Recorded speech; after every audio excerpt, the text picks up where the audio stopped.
Hello, BookTube. It's just Sunday afternoon here in the UK. The wind has been picking up. I was reading in my chair here and I nodded off. And I had the window open and I thought there was a freight train going through a hurricane. It just gusting and high winds. Hopefully no rain yet, at least not here, but I expect that'll come again. We've had that pretty well for the last every weekend for quite a while now. Anyway, I'm here for a challenge that a new booktuber to me, Faith at Faith and Books, has put up for May. So we're a little ways away, but it's May is for Magazines challenge. Now, from what I understand from her video, is that you read a article, story from a magazine, and then talk about it, maybe twice weekly, or every day if you want to, because you could do small little snippets, small little articles from a magazine. She said she got the idea because I was doing the British Essayist, the 18th century collection that I have, the 5 volumes, which is just perfect for that because it could go through and do a Tuesday and a Saturday for the Tattler, which I hope to be able to partake in that. And she's got a lovely a few volumes and individuals of McClure's magazine of her husband's. McClure's basically started in 1893. Very important American magazine because it started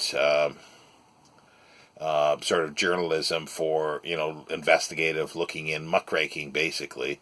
It's credited with being a proponent of that and trying to get things changed. So it's very important, but a lot of important writers published during that period as well.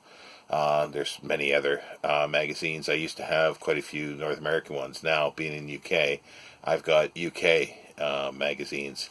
But as a holdover, I've had this book for a while from the British Library. It's popular magazines in Britain and the United States, 1880 to 1960. So it doesn't go back very far, but it does show a number of magazines, and my interest wanes probably past World War II. There's another one here, if I can get a hold of it. I think this is it. I don't destroy it. Ooh. This is The Penny Dreadfuls to the Halfpenny Dreadful. A bibliographical history of the boys' periodical in Britain, 1762 to 1950. This is just a fantastic volume. It's again British Library and Oak Knoll Press, and it's just chock full of the boys, the Penny Dreadfuls, and I don't have any of those. I've got stories, I've got articles from them and novels from them. But anyway, I won't dwell too much on the sort of secondary material. The idea is to concentrate on primary material that was in the magazines. And I believe she's allowing, if the article is reprinted in a book, that's fine to read the article or essay or book. It could be book reviews, I'm assuming.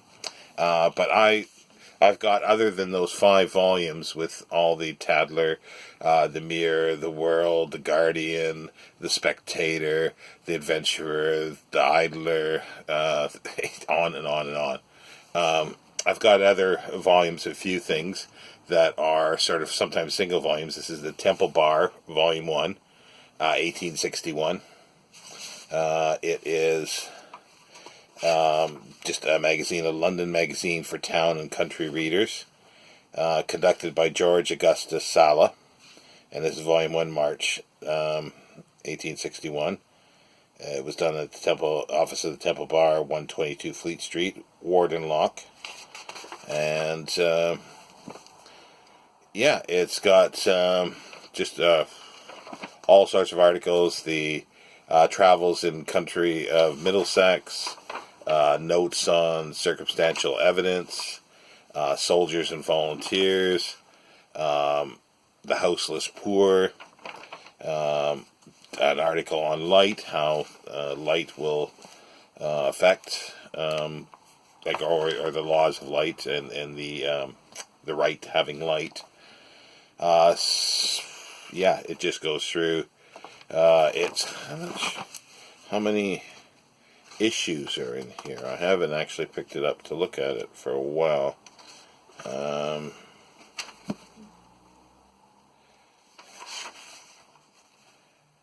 Just says March 1861. I don't think it's full March. I don't think it's a full thing. But yeah, it's got another one. The art of sucking certain eggs. Baalbec, Francis Bacon, Criminal Lunatics, Daughters of Eve, Father of the French Press, Gold and Dross, London Poems. There's a number of poems in here. Seven Sons of Mammon, Soldiers and Volunteers. Yeah, I read that. Yeah. So, yeah. This is December 1860. This one says for better or for worse. So,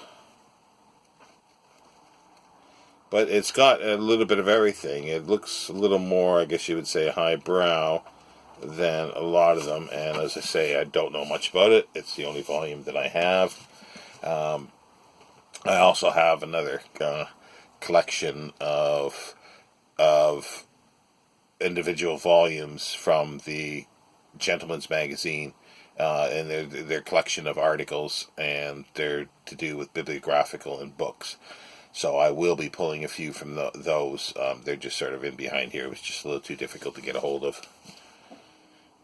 Here's Hood's Magazine. I've got 1844, 45, 46, and 47. Most of the run of it. It's the 4 volumes. It's a comic miscellany, and this is January to June 1944, and it came from the Camberwell Public Library, but you never know it. It's quite nicely done. So I will gladly pull out a few items from this to discuss. Just started looking through. It's just, as I say, it's a comic miscellany, so just humorous items. This is a journal I really like, Chambers Journal. I've got most of 1880s. I'm missing a volume or two from 1880 to 1890. And it's considered a Chambers Journal of Popular Literature, Science, and Arts. It went for 100 and some years in total. It came out, I think, every Saturday. It was short, maybe 20 pages long, but it's just chock full of interesting items. Like here's one. It's like, what is an orchid? My Shipmate Louise. There's fiction throughout it. Some East End studies about East End of London. A Roman city in the Cheviot. A reformed burglar. Gold in nature. And yeah, it's just periodical novels would be done through here. But yeah, it's just literature and science, established by William and Robert Chambers, 1832. They were kind of interesting because they were one of the first to reuse their material. They would publish it in here, then they would reformat it in a book form and put it out again. And they would have these annuals of items. And they just repurposed every single thing they did many times, over and over and over again.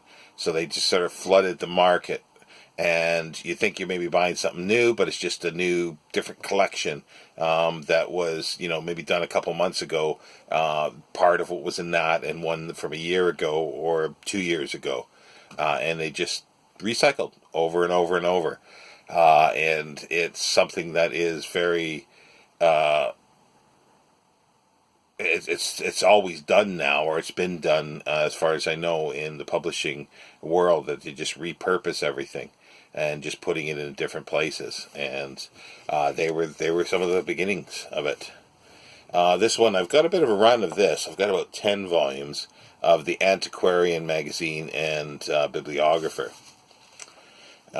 So that has quite a bit of stuff in here, like autograph letters.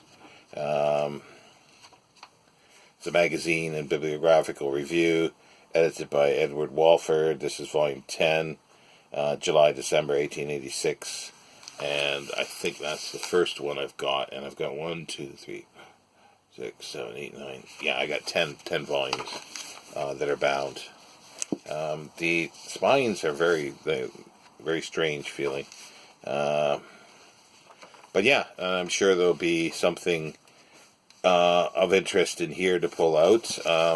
As I say, most of these, other than the Temple Bar, is the only single volume that I have. The others I've got a number of volumes of. I've got something else which I didn't pull up. It's called the Annual Register. It's periodical as well, but it came out every year, sort of. It gives an overview of the previous year, and with everything through literature, science, history, politics, everything throughout the year. I've got about 5 or 6 of them from the 1880s.